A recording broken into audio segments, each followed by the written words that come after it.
श्री ज्ञानदेव तुकाराम. पंढरीनाथ भगवान की जय. जगद्गुरु संत तुकाराम महाराज की जय. देवाधिदेवा जगत्रय जेवा परेशी केशवा विनंती माझी वाणी तुझे वर्णी गुण नाम ऐशे प्रेम काही कळा. नमो सद्गुरु तुकया ज्ञान दीपा. नमो सद्गुरु सच्चिदानंद रूपा. नमो सद्गुरु भक्त कल्याण मूर्ती. नमो सद्गुरु भास्करा पूर्ण कीर्ती.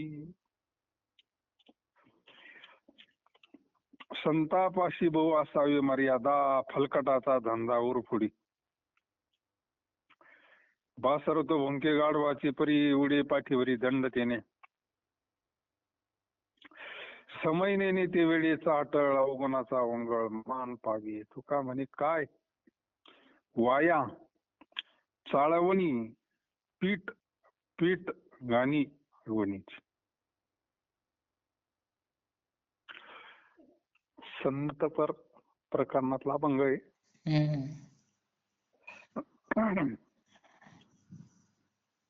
संतांच्या जवळ मोठ्या मर्यादेने असावी. हलकटपणाने वागल्यास घात होईल.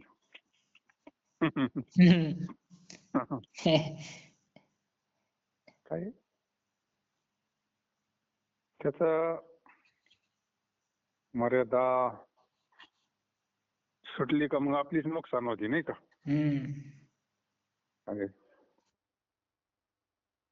समर्थांच्या चरित्रामध्ये एक प्रसंग आला होता. आता शेवटी मानवी देहातच आले होते ना. हनुमंतराय होते पण मानवी देहातच आले ना. बाकीच्यांना काय वेगळं वाटणार आहे नाही का.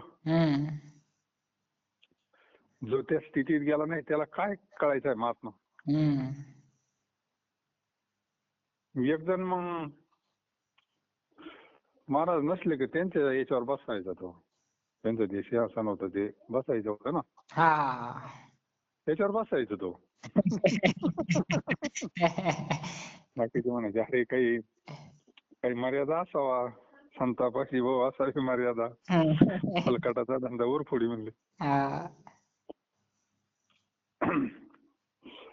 तो काही कोणाचं ऐका ना मग समर्थांच्या कानावर गेलं ते. हा तुमच्या आसनावर बसतोय बाबा महाराजांच्या. समर्थांनी त्याला एक समजून सांगितलं. बसतो काय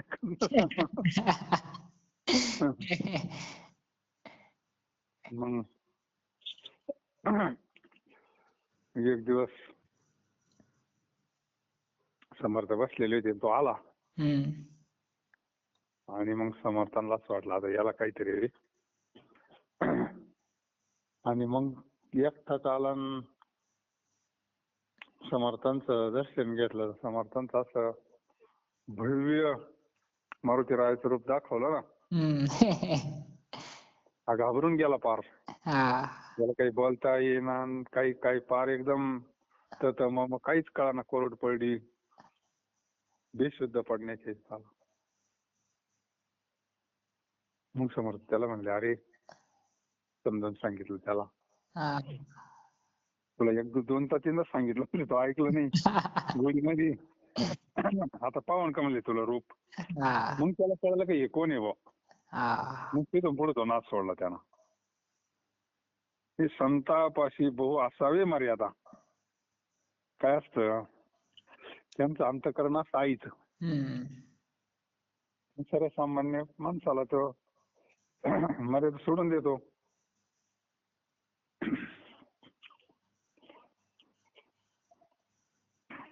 संतांच्या जवळ मोठ्या मर्यादेने असावी. आता फलकटाचा धंदा म्हणजे हलकटपणे वागल्यास घात होईल. हलकटपणे म्हणजे त्यांचं काही अवमान करणे अवमर्यादा करणे काही कोणत्या व्यवहार. हलकटपणा म्हणजे काय चुकीचं वागणे नाही का. चुकीचं जर वागलं तर मग आपलाच घात होईल ना.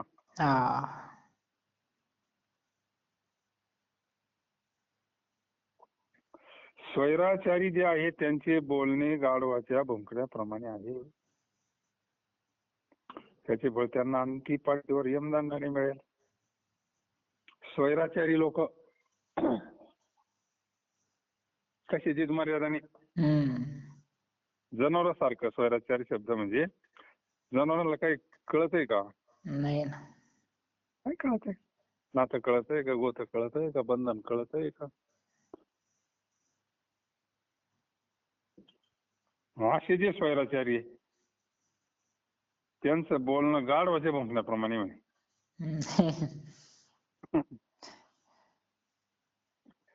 महाराजांचं बोलणं लय शिडीतोड. आणि स्वैराचारी लोकांना त्याचं फळ भेटतं ना. पाठीवर यमदंडाने मिळेल. यमाचे यमदंड बसणारच आहे.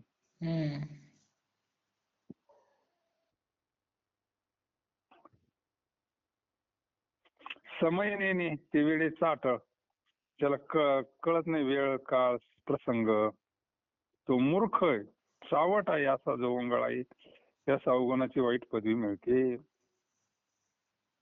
प्रसंग कळत नाही, कोणत्या प्रसंगाला काय करावा काय नाही.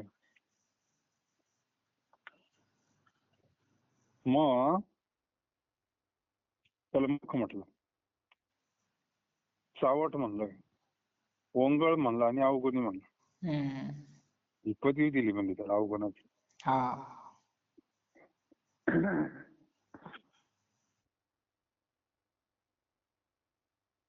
तुकाराम महाराज म्हणतात त्याची चाळे व्यर्थ आहेत.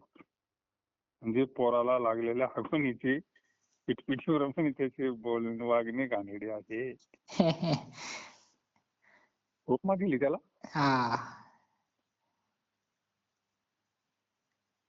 प्रत्येक काळात समाजात असे लोक असतातच नाही का. त्यांचा वंश चालूच आहे ना. सज्जनाचा वंश जसं चालतो तसं दुर्जनाचा चालतो ना. त्याच्यामुळं चालूच राहत असतं, ते काही बंद नसतं. प्रत्येक काळात ही मंडळी संतांना त्रास देतच असतात. सावध करते तुकाराम महाराज बाबा, संतांपाशी असं मर्यादा नसावा. आपला फुगीरपणा, आपला शहाणपण हे दाखवून तिथं.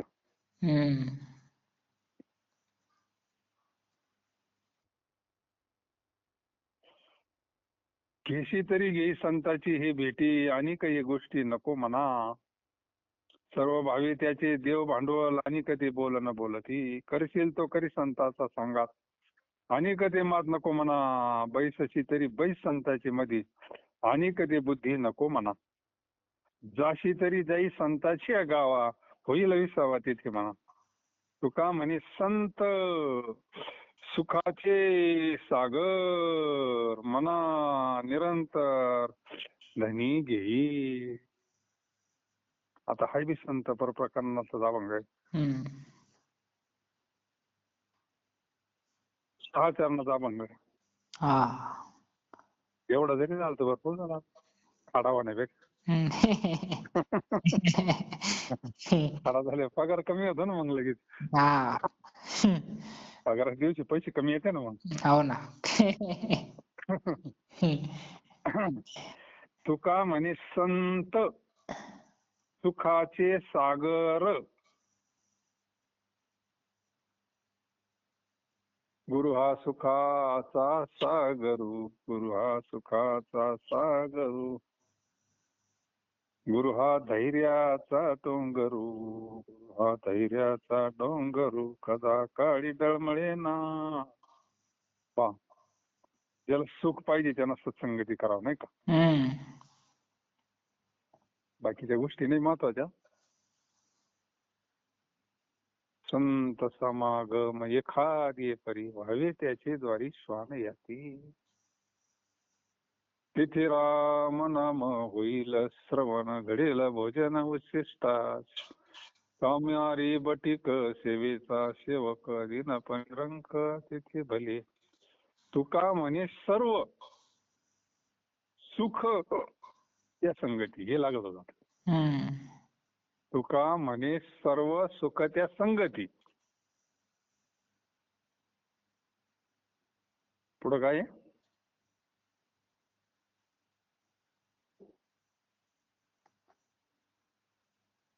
पुढचं नाही आठवलं. आपलं जे मत होतं तेवढंच आठवलं ना. का म्हणे सर्व सुख त्या संगती.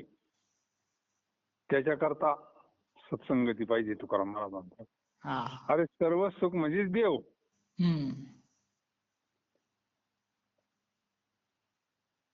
सर्व सुख म्हणजे देव. आणि या अभंगात तेच म्हणलं, तुका म्हणे संत सुखाचे आगर सागर. मग सागर आटतो का? नाही ना. सागर कधीच आटत नाही, कधी कमी होत नाही, वाढतही नाही लय पाऊस झाला म्हणून, नाही का? तसे परमनंट सुख असतं संतांकडे. मना निरंतर धनी घे. तुला भेटच घ्यायची असली तर घे, तरी घे संताची भेटी. आता बाकीच्यांची भेट घेऊन तरी काय भेटणार, नाही का? जर स्वतःच आगीतून निघाला फोपाट्यात पडला काय म्हणतात, नाही का? काय देणार आहे तो त्याला तरी? तोच विचार चालणार आहे दुःखाचा, नाही का? संसाराचा सुखाचा विचार नाही कोठी. तुला जर भेट घ्यायचीच असली म्हणली, हे मना तुला भेट घ्यावीशी वाटली तर संताची घे आणि दुसऱ्याची कथा सोडून दे. दुसरीकडे काय संसाराचीच कथा चालणार आहे, नाही का? पाऊस पडा ना, संसाराच्याच घराने प्रत्येकाचे. पण आता संतांकडे कसं आहे, सुख सागर आहे तिथे सुखाचं. म्हणलं तिथे काय दुष्काळ पडला तरी सुख आहे, पाऊस पडलाय तरी सुखाची, नाही का? ते सुख वेगळं आहे. ते सुखाचा आणि याचा संबंध नाही. पैशाचा आणि त्या सुखाचा तीळ मात्र संबंध नाही. त्याचा आणि सुखाचा संबंध असतो तर पैशावाल्यांचा देव झाला असता ना. पुढे सुख नाही ना, हाय हाय करीत जातात बिचारे. एवढं कमवलेलं असतं जागेवरच राहतं ना ते. वासना तर पैशात राहते ना, हाय हाय करीत जावं लागतं, नाही का?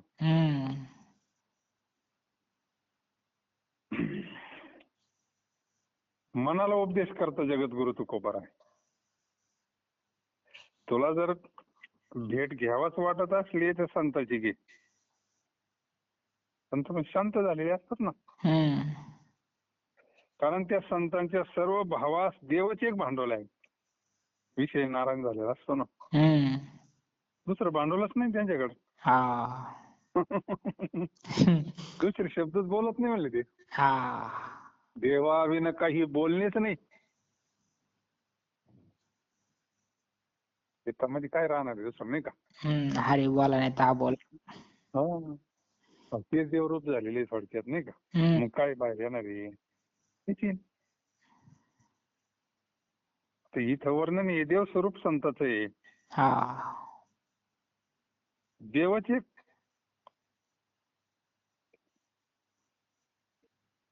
दुसरे बोलत नाही म्हणले ते शब्द.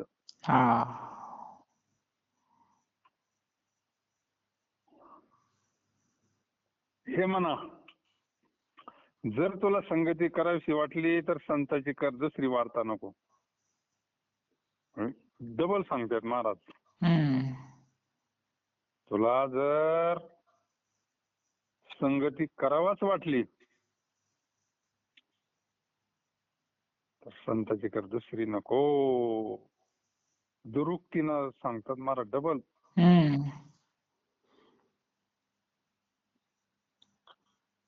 डबल का सांगतात? हे म्हणा, तुला बसावेशी वाटले तर संतामध्ये बैस. विधान काहीतरी कानावर चांगलं येईन. ते का वायाला जाणार नाही ना. हा. बसलो तू नाही ऐकायचं म्हणलं तरी पण ते ऐकू येईनच. कानाला काय बंद करायला काही बटन नाही ना. हा. डोळे तरी एक वेळेला झाकता येते पण कान बंद नाही करता येते. काय सोय करून ठेवली हो. हे कानावर भजन तर पडन निदान काही त्यांचा उपदेश पडन. तुला बसायचं ठरलं पण ते नाही ना बसत. मनाला कसं आहे विषय लय आवडते नाही का. गप्पा म्हणल्यावर मग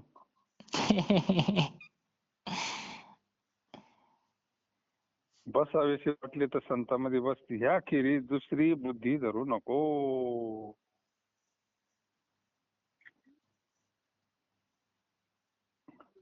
संतांचं काय आहे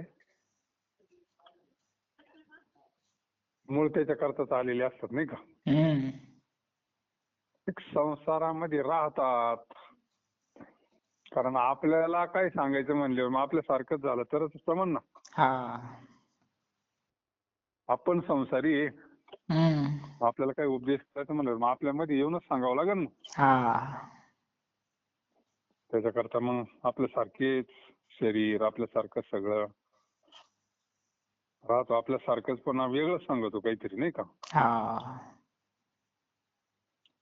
म्हणून दुसरी काही बुद्धी धरू नको. हे म्हणा तू जावेशी वाटली तर संतांच्या गावी जा.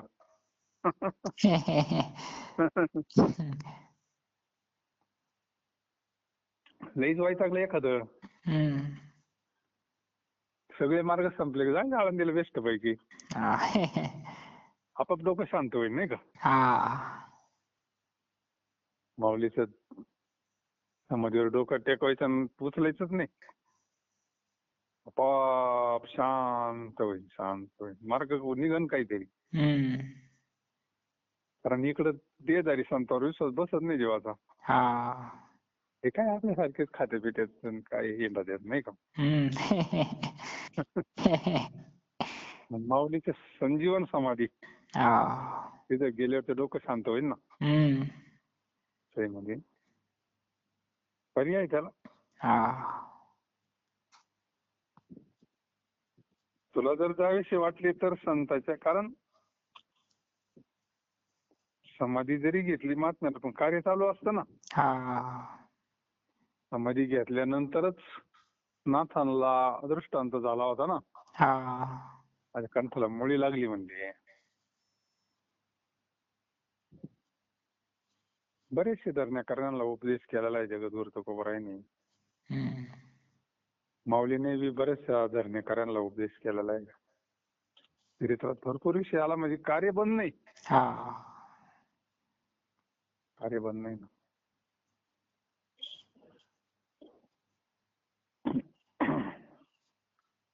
तुला जर जावंच वाटलं गोव्याला जाण्यापेक्षा संतांच्या गावी जाय नाही का.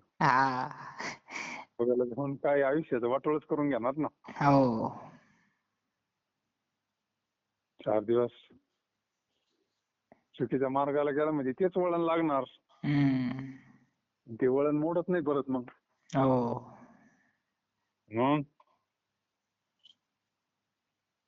किती स्थान आहे आपल्याकडे किती स्थान भारी भारी. तिकडे शेगावचे गजानन महाराज. खर्च नाही अर्थ नाही एकदा तिथं पाऊल ठेवल्यावर. खाना फ्री राहणं फ्री आंघोळ सगळं इकडे गोंदावलेलं आहे. आता प्रत्येक ठिकाणी सोयी झाल्या ना. देऊ असं आळंदी असं कलकोटला सगळं सगळं फुकाट जेवण सगळं राहाय सोय. म्हणजे जिथं आपली श्रद्धा असेल तिथं लई सीन येतो काही ना बाबा. वैतागाच्या चुकीच्या मार्गाला जातात व्यसनाकडे जातात त्याच्यापेक्षा बेस्ट आपलं जावं तिथं 4 दिवस राहावा डोकं शांत झाल्यावर यावं पुन्हा नाही का. म्हणून हे म्हणा सगळं प्रत्येक चरणामध्ये मनालाच उपदेश आहे.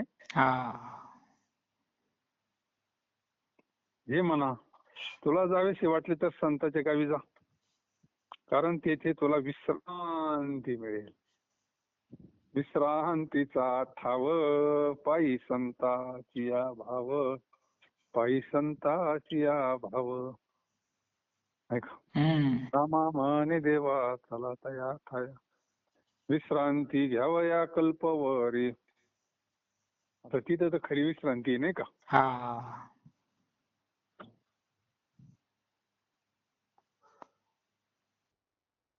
तात्पर्य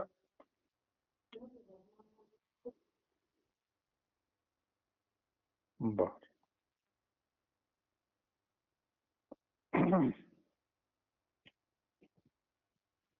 तुला जावेसे वाटले तर संतांच्या गावी जा, कारण तिथे तुला विश्रांती मिळेल. तुकाराम महाराज म्हणतात, संत हे सुखाचे समुद्र आहे, समुद्र.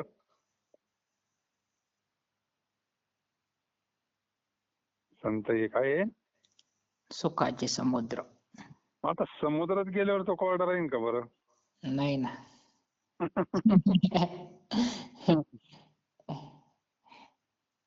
त्याकरता हे म्हणा, त्याची निरंतर तू तृप्ती घे. तृप्ती वा खरी तृप्ती, निरंकुश तृप्ती, खरी तृप्ती. तृप्ती झाली आजशी साधने सरती अपेश. तृप्तीचा ढेकर आहे. म्हणून संतांनी दिलेल्या नामात जरी राहिलं ना, संतांच्या संगतीतच आहे ना. संत आणि नाम काय वेगळं आहे का? नाही ना. महाराज म्हणले ते नाम ते माझा प्राण. मग आता ते काय वेगळे राहिले का? नाही नाही ना. म्हणजे त्याला अखंड निरंतर संतांच्या संगतीत राहायचं. आता देहाची संगती घडल न घडल आणि किती वेळ घडल नाही का. देहाची संगतीत राहिलं तर कर्म पाहतो आपण. मग असंच करीत होता तो, तसंच करीत होता. कर्म पाहतो जीव नाही का, अधिष्ठान नाही पाहत. त्याच्यापेक्षा त्या नामात राहायचं म्हणजे आनंदात निरंतर. मज निरंतर जागवी ती, जय जय वसुधे उदार. अनवरत आनंदे वर्षती ये, विषय वेळे मिठी. दिली या नथी तुझी ये गुरु कृपा दृष्टी, निर्विष होय. म्हणून काय नाही, पुढे जाता येऊ नाही येऊ, पण नामस्मरणात बाकी राहत नाही का. सोपा मार्ग सांगितला बोले. संत म्हणजे काय काय नाम देतात म्हणजे ते स्वरूपच देतात आपलं. महाराज म्हणायचे, मी तुम्हाला नाम देतो म्हणजे माझा प्राण देतोय काढून. मग ते नामापासून वेगळे असतील का? नाही ना. नाही ना. अनुग्रह देतात म्हणजे काय, शक्ती देतात ते स्वतःची, स्वरूपच देऊन टाकतात. आता ही हृदयातली वस्तू देतात म्हणजे काय सामान्य गोष्टी देतात सांग. नाही ना. जो त्या चिंतनाची, तो संतांच्या संगतीची निरंतर, म्हणजे सुखाच्या सागरामध्ये असा विषय. झालेली सेवा जगद्गुरु तुकोबारायांच्या चरणी समर्पित. पुंडलिकावरधारी विठ्ठल श्री ज्ञानदेव तुकाराम पंढरीनाथ भगवान जय. जय जगत